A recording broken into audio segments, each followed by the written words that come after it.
బుద్ధాబాయ్ అని పిలువబడే ఒక ప్రీస్ట్‌ని Nepal Central Investigation of Bureau వాళ్ళు మొన్న ట్యూస్‌డే నాడు అంటే జాన్యువరి 9థ్ అయితే అరెస్ట్ చేశారు. ఈ బుద్ధాబాయ్‌కి ఎగనెస్ట్‌గా తన ఫాలోవర్ ఒక అమ్మాయి అయితే బయటికి వచ్చి ఈ బుద్ధాబాయ్ తనని సెక్సువల్‌గా హెరాస్ చేశాడని, రేప్ చేశాడని చెప్పడంతో అయితే ఇతన్ని అరెస్ట్ చేయడం జరిగింది.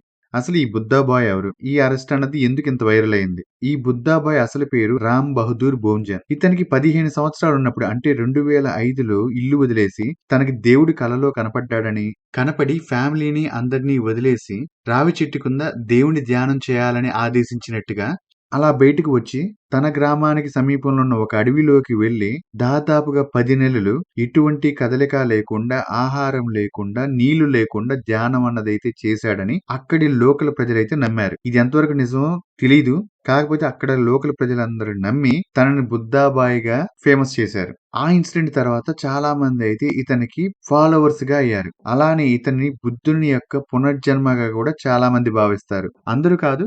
కానీ నేపాల్‌లో చాలా మందైతే ఇతనిని బుద్ధుని పునర్జన్మగా అయితే భావిస్తున్నారు. సో, ఎప్పుడైతే ఇతనికి పాపులారిటీ పెరిగిపోయిందో, సో, బోధి శ్రావణ్ ధర్మ సంఘ అనే ఒక ఆర్గనైజేషన్ ఇతనికంటూ ఒక ఆశ్రమం కట్టించిందనమాట. సో, ఈ ఆశ్రమం కట్టిన తర్వాత కానుంచి ఇంకా ఫాలోవర్స్ పెరిగిపోయారు. అలానే తన స్పీచెస్ కావచ్చు, బోధనలు కావచ్చు చాలా మంది అట్రాక్ట్ అయ్యి ఈ ఆశ్రమానికి వచ్చే వాళ్ళ నంబర్ అయితే ఎక్కువగా పెరిగిపోయింది. అలానే ఫాలోవర్స్ కూడా ఎక్కువగా అయ్యారు. ఇదిలా ఉంటే 2018 సెప్టెంబర్‌లో బుద్ధాబాయ్ యొక్క ఫాలోవర్ ఒక ఆవిడ బయటకు వచ్చి బుద్ధాబాయ్ తనని రేప్ చేశాడని చెప్పింది. అప్పట్లో ఆ న్యూస్ అయితే చాలా సంచలనం అయిందనమాట. కానీ పోలీసులైతే బుద్ధాబాయ్‌ని అరెస్ట్ చేయలే. ఎందుకంటే ఎవరు కూడా బాధించబడిన ఆ అమ్మాయి కానీ, వేరే వాళ్ళెవరూ కానీ ఆ బుద్ధాబాయ్ మీదైతే కేస్ ఫైల్ చేయలే. దాంతో అయితే తననైతే బుద్ధాబాయ్‌నైతే పోలీసులు అరెస్ట్ చేయటం జరగలేదు ఆ టైంలో. అలానే 2019 జాన్యువరిలో నలుగురు పీపుల్ అయితే మిస్ అయ్యారు ఆశ్రమం నుంచి. సో, అప్పుడు కూడా కొంచెం ఇంట్రాగేషన్ జరిగింది. ఎక్కడ కూడా ఎటువంటి సాక్ష్యాలు లేకపోవటం వలన అలానే తనకున్న ఇన్‌ఫ్లూయెన్స్ ద్వారా అతనైతే ఆ కేసు నుంచి అయితే తప్పించుకోవడం జరిగింది. మళ్ళా రీసెంట్‌గా ఇప్పుడు